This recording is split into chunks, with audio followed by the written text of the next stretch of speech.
Today, we are going to be analyzing the issues Shelley Stern is facing with her CEO, George Latour at Redtronics, and also present certain recommendations. So, Shelley, after going over your given situation at work, we have identified three main competencies which we feel you need to develop the most. The first one is self-awareness. While you clearly have good intentions and work hard, you must also consider broadening your awareness.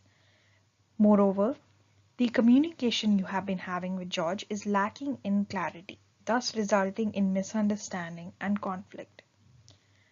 Your motivation at work also has clearly decreased as a result of not being given autonomy to make decisions.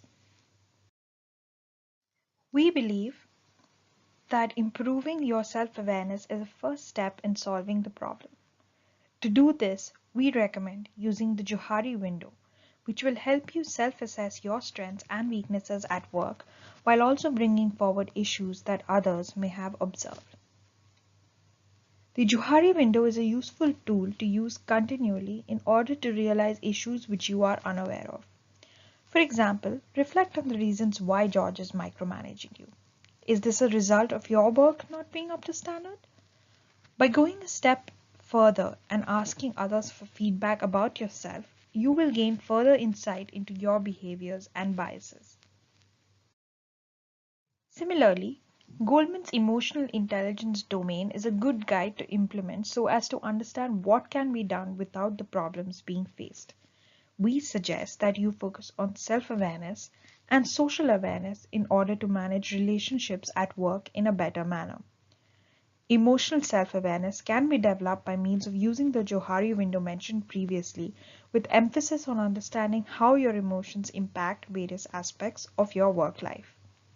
Empathy is another important competency which we feel you need to work on. By understanding George's emotions and putting yourself in his shoes, you can get insight into the reasons why he is acting the way he does. For example, the fact that electronics is not doing so well may be adding on to his stress, resulting in the need to manage your work. Organizational awareness also comes into play here as you understand the firm's purpose and system. This is something which George has tried to involve you in. Now, communication is an ongoing process which needs to be worked on. We suggest using the communication model to not only convey your opinion, but also receive feedback and understand how that would help in developing a more sound communication channel, thus reducing chances of unclear goals or misunderstandings.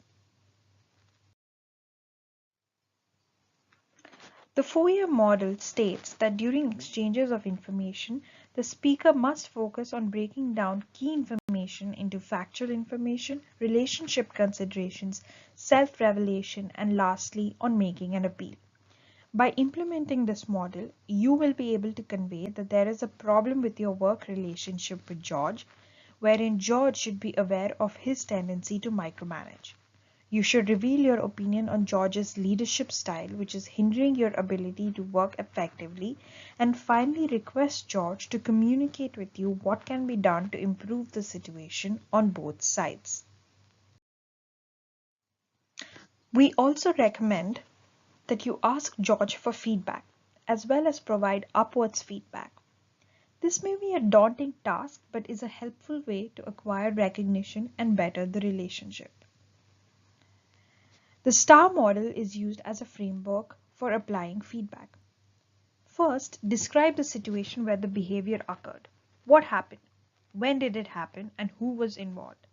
Next, clarify task expectations to make sure you and George are on the same page.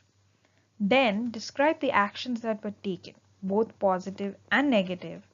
And lastly, see the results, where you describe the outcome occurred as a result of the action.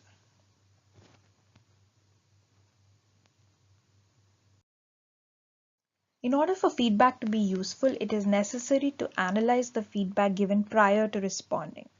Receiving feedback requires that you react, reflect, and respond. Some helpful tips include being aware of your emotional reaction to the received feedback, being honest with yourself about your performance as well as being open-minded to the feedback received, and making sure that the next steps are clear and achievable and commit to their implementations. Finally, end on a positive note.